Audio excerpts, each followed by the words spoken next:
She made a fabulous fortune dancing, a lot more than her peers. The guys would holler and give her $1, and she'd say, thank you guys, thank you very, very much. Charlene, Charlene, she's the prettiest thing you've ever seen.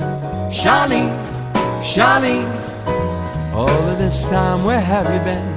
Charlene, she'll take your heart away. Yeah.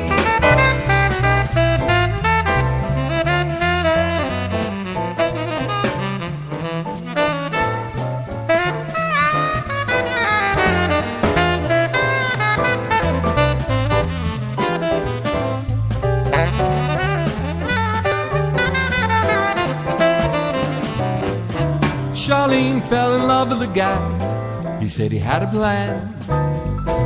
He'd take the money she saved, about 30 grand. He said, trust me, honey, I'm gonna double your money. But on the way, he bought a whole bunch of drugs. And Charlene is living at home again with a little child. She looks a lot like her, right down to her smile. When she got older, the little girl told her, Mommy, all I wanna do is dance. Charlene, Charlene, she's the prettiest thing you've ever seen. Charlene, Charlene, all of this time where have you been? Charlene, she'll take your heart away.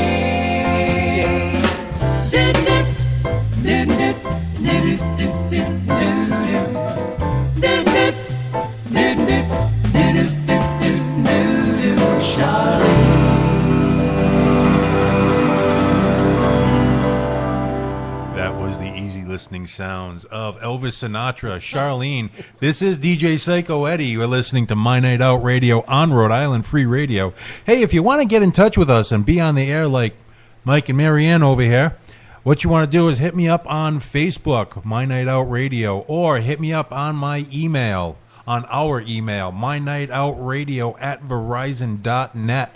Make sure you check us out. Check our Spreaker page for all the back episodes.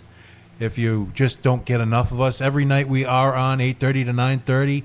Now, like I said in studio, we have Mike and Marianne from Tasting New England. And not that long ago, you guys posted a blog, 4th of July, talking about the top 5 restaurants, or actually top restaurants to go check out while you're in Bristol.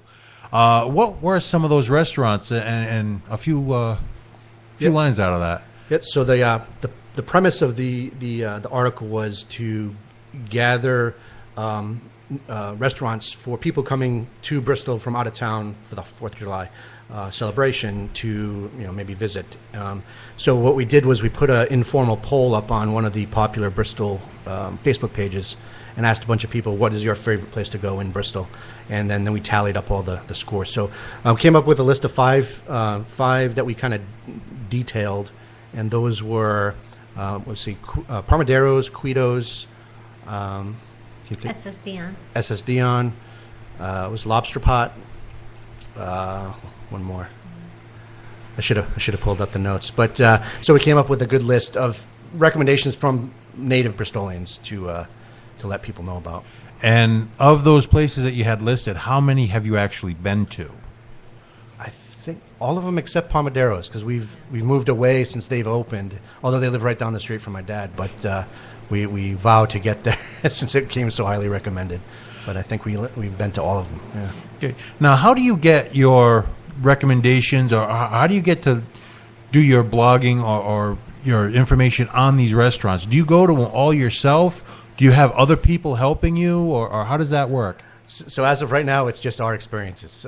So if we go somewhere out to eat, we make a conscious effort now that we've got the blog to take some notes and make a little write up or a Facebook posting or something like that.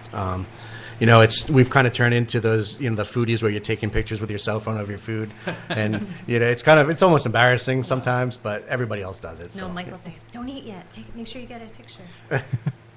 Well, actually, George, who is missing tonight, We've gone out with him a couple of times, and every time we do go out, your plate comes out. You just don't even bother picking up your fork until George gets out his phone, which I think came from the Stone Ages, and he has to take 7 pictures because the lighting isn't just right. And I understand. I mean, even I've gone to a local breakfast places here in West Warwick. The food, very good food. Don't get me wrong. Gels right around the corner from here. Great place for breakfast. In fact, Mark Curtis from a couple weeks ago, he rarely turned us on to that. And you go in there for breakfast, you see everybody with their phone in their hand, who's taking pictures, who's on Facebook or whatever. And I think that's getting to be almost to the point of a plague now.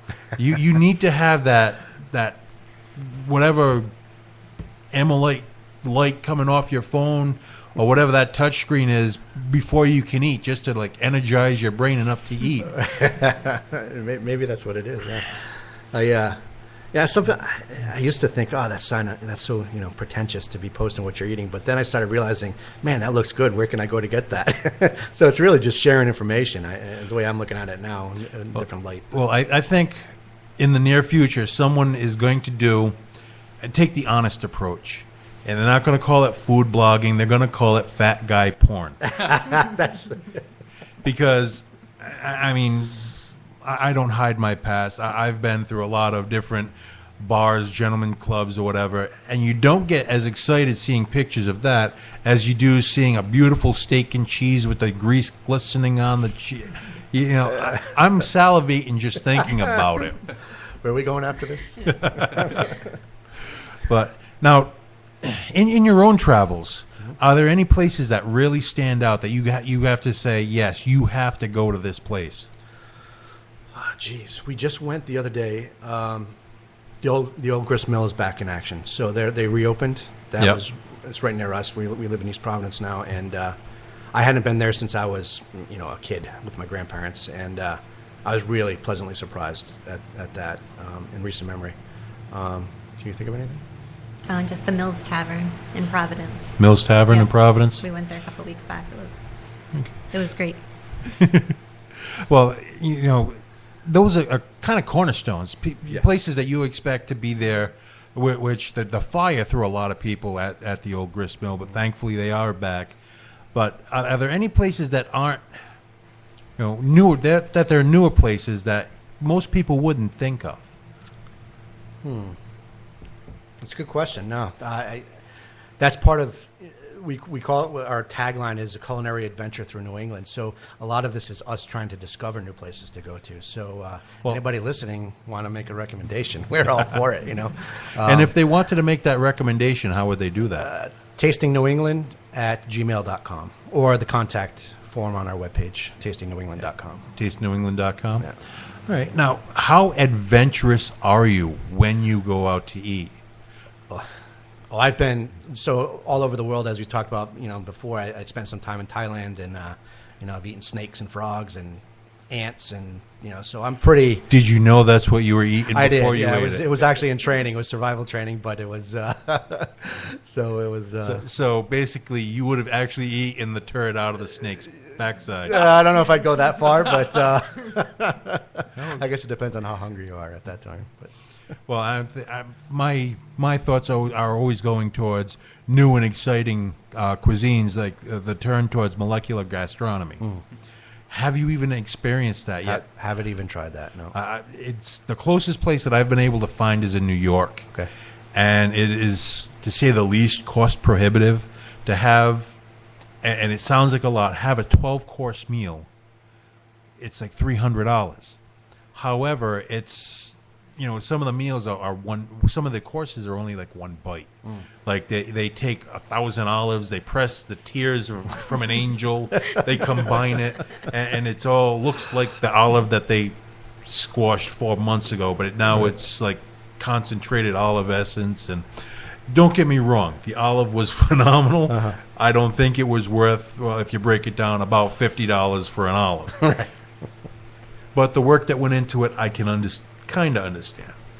You bring up a good point with the cost. It's a habit that I'm in. I like a good steak. So for example, we went to the Mills Tavern the other night, and I ordered the steak, which it was excellent steak. But I'm starting to realize I cook a really good steak at home.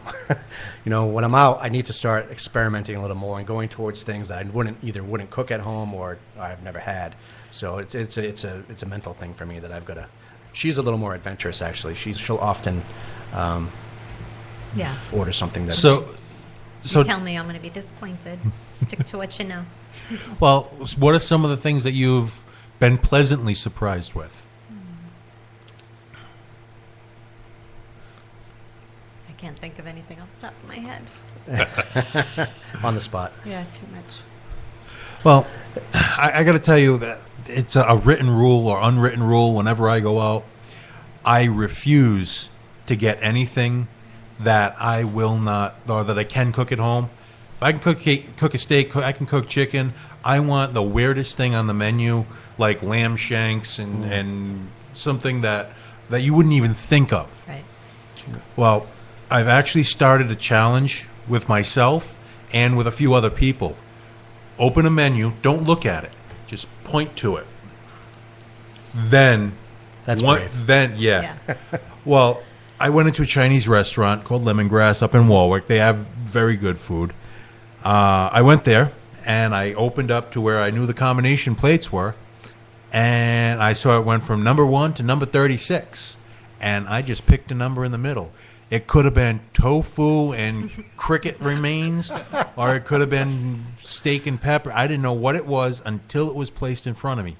And I was pleasantly surprised. Luckily, it was not tofu, because that is my kryptonite. No. I cannot bring myself to eat tofu on a bet.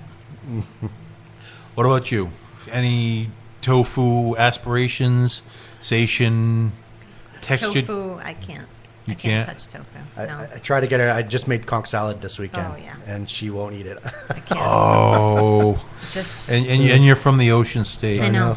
And I'm the conchs, ashamed. the conchs came off her brother-in-law's boat, and my daughter works on the boat, so like she harvested them, brought them home to us. Which made me I take a cooked bite. them. She took a bite, but the face was.